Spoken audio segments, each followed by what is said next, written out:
Hello, welcome to my channel. It is time to update the cranks on my bike. So I'm going to take these off of here and I'm going to remove the bottom bracket, clean, and just kind of resurface that, and then put it all back together and put the new XT cranks in. So let's get to that. Of course, I have my coffee.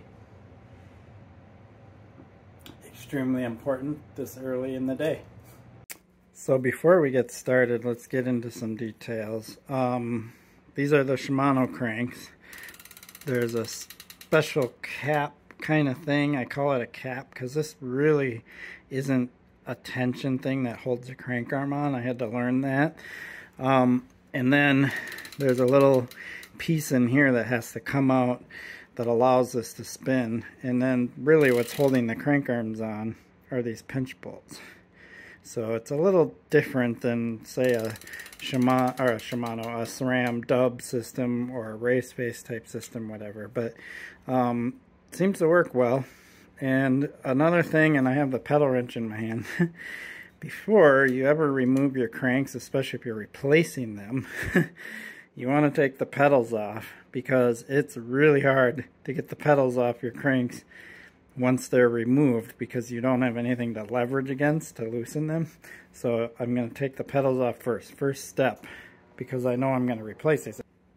If you're not replacing them and you're just cleaning them, you can leave the pedals on, right? Unless you want to take them off, clean, re-lube the threads or whatever. But if you're just trying to get in here, you can leave the pedals on if you're going to put these cranks back on. So, but if you are replacing the cranks, you definitely want to get the pedals, take advantage of them being assembled and the leverage you can use to remove the pedals. All right, let's get to it. I've had a tool for this that I've been struggling to find where I put it, but a tool isn't required. You can get away with it without a tool. So I'm gonna first see if I can find that tool.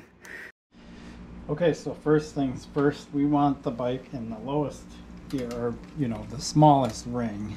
So that just slackens the chain enough, so when I'm working on it, it's easier to move.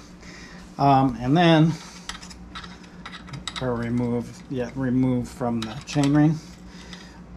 So then we want to loosen these pinch bolts. We don't have to take them out, but we definitely want to get them pretty loose. And there's one on each side and they're opposite, so keep going with these. Get them pretty loose.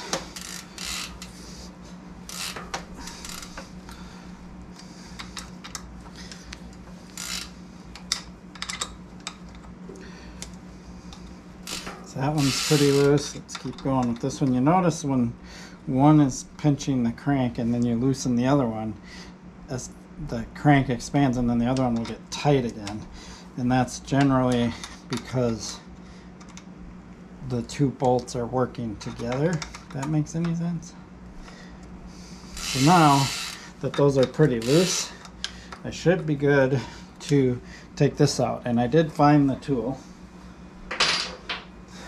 This weird thing, right? Now if I stick the tool in there and try to do this, oh, it does turn. Alright, well, for some reason I thought it wouldn't turn, because I thought this plastic piece, oh no, I know what the plastic piece is for. The plastic piece is there for the crank arm. Now I just have to remember, do you go this way or this way? One way or the other. This little hook on here hooks that thing, so the crank arm will come off. Otherwise the crank arm is locked on there by this plastic piece. So I just have to remember which way. Sometimes I have to go watch a video.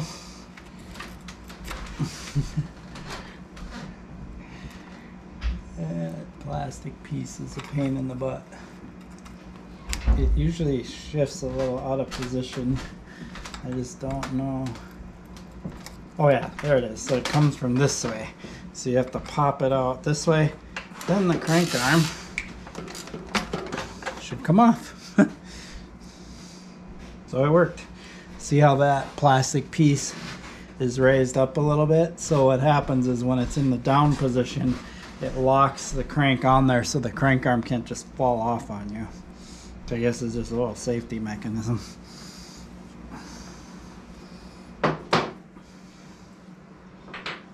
Now that we have that out, I will take the chain and derail it from the chain ring and then push on this, and the whole crank, of course this is where your hands get really greasy, the whole crank arm comes right off.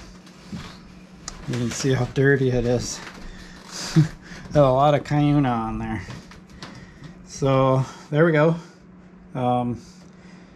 So I am replacing, these are 170 and I'm putting 170s on there so it'll feel the same.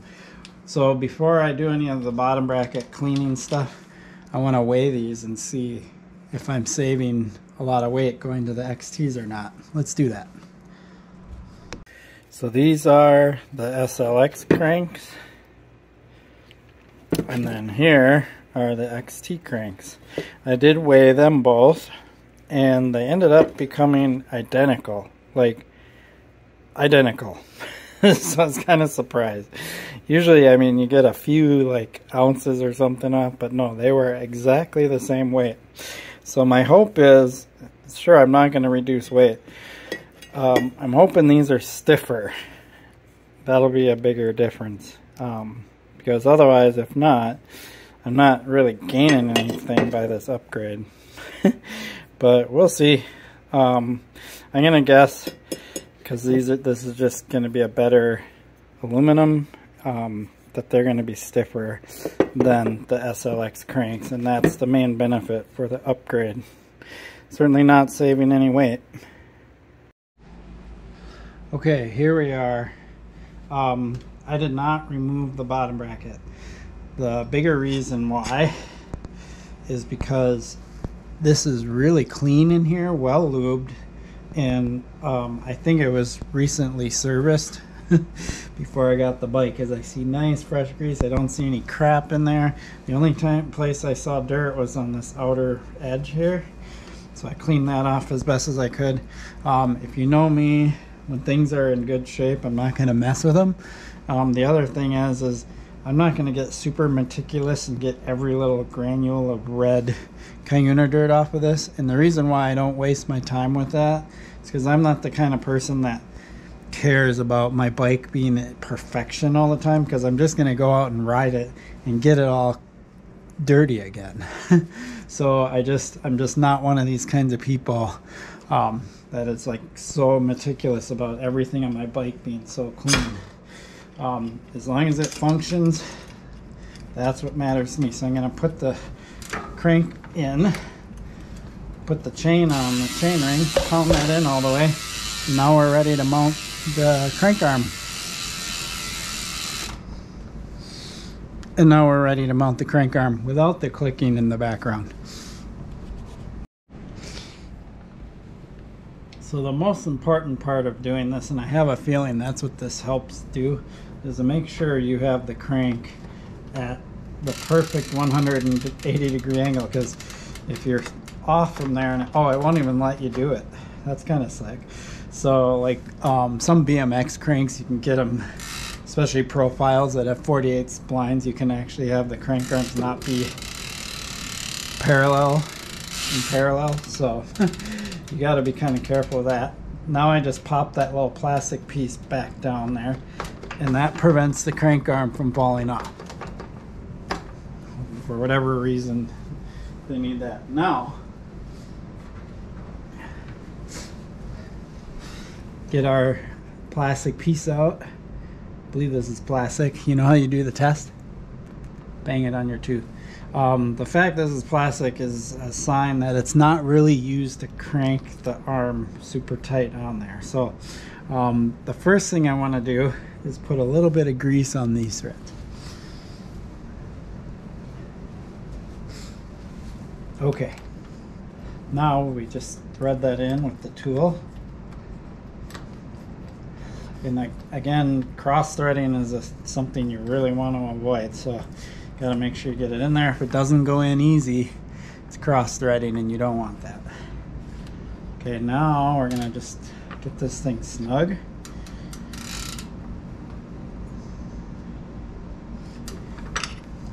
Now that crank arm is snug on there, and then we're gonna tighten the bolts. And I'm told you don't have to crank this thing down like super tight. Like this isn't what holds the crank arm on. So get our little Allen key. Tighten these down.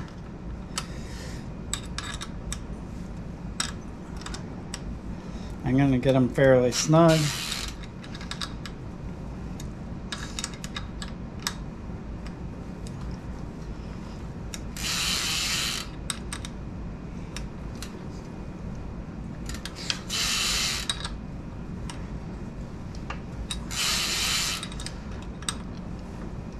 Okay, so now is when I want to take my torque wrench and just make sure these are tight to torque spec. I don't think I need to really video that, but basically once these are to torque spec, I'm good to go. And crank is on there. So let me do that. I'm gonna put the pedals on. And we'll be good to go. That is allowed freewheel. So here you go. I have the XT cranks installed. I definitely like the looks of these. The fact that they're black and not like this kind of, I don't even know what to call the other color. It kind of almost looks like what the frame looked like a gray, dark gray color. But I definitely like the black. So there we go. Let's go look at the other side with the wolf tooth. And this is the other side. So one thing that keen eyes will notice is that this is actually an XT crank that is designed for 2 chain rings, or you can just run 1. You can do either or, but it does have the bolts if I wanted to run 2, which you really won't do with a 12-speed drivetrain. So I just got a really good deal on these, so I got them. But they aren't saving me any weight, so we'll see if this upgrade lasts. I might even want to upgrade again at some point, either to an XT that has the true one-piece chainring setup, or I might want to go with a different crank, because I do really like some of the race face cranks and things like that. I like the turbines a lot. I can see what else is out there. Since I've been going kind of nuts with this bike, I might even try some kind of crazy carbon crank or something, which is totally against everything I believe in. But I kind of went with the carbon frame, so I might as well go with other stuff. If you're curious about these pedals, these are 1-up pedals. You might have heard me talk about this before, but I'm kind of getting away from the race face Chesters and other pedals that have like that ultra thin profile, because I don't like that shaft sticking up in the middle. I want pedals to be pretty flush with that, so I don't feel that on my shoes. And the 1-up pedals and the Deity pedals are the 2 that are meeting that kind of guideline of mine. So I really like these. So if you're curious, that's what these are. So these and the Deity pedals are like almost exactly the same, or they're close enough to where I don't notice the difference. So that's my choice there. So I'm gonna have to look at the chain. I'll check it with the little chain thing, make sure this is still good. I believe it's relatively new. I think this was replaced recently, and I definitely need to look at the rear cassette and decide whether I want to upgrade that or not. And I need to rebuild the driver in here. So I'll be taking all this apart, probably cleaning up the derailleur and everything. I'm going to have time. It's January. Won't be riding this probably till like April, maybe even May. So unless I do go on a trip, but I hate to say it, Omicron isn't helping those goals any. So we'll see. This looks like it might be kind of worn, so I might want to replace that. Alright, there you have it. XT crank install. We'll see how it goes. Like I said, I might even upgrade to even a different crank at some point. I just happened to have these cranks laying around. It was actually my intention that I was going to put these cranks on the Rocky Mountain that I had, that I didn't keep because I just didn't like how low the bottom bracket was, how I was hitting the ground with my pedals all the time, regardless of which Ride 9 setting I used. So if you're curious about that and why I didn't keep that bike, it's back in the fall sometime in the videos. I still have my rotors to install, so once I get these installed, I'll pretty much be done with this bike, aside from the few things I mentioned that I want to clean up and do that back there, and maybe getting a new cassette. But yeah, this bike's really getting dialed. I mean, it's going to be ready for 2022, and it is set. Tires are good. This one's pretty much brand new. This one is a little older, but it still has good tread, so I think I'm going to keep that for now. Matching, this is white and that's yellow. I mean, mismatching, so whatever. If you know me by now, or know me from the past, you'll know that I just care how things ride. I'm not a huge fan. I mean, I like how things look, but I'm not super critical about it. If something functions well for me, I don't care if it fully matches. Like the sidewall on this tire, the logo colors, they don't match.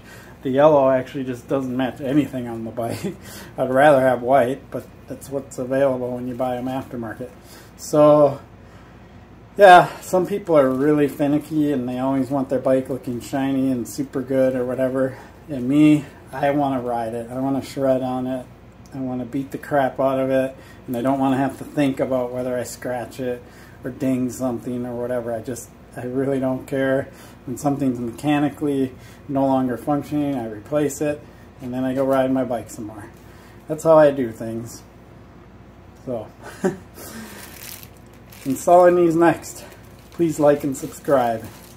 Peace.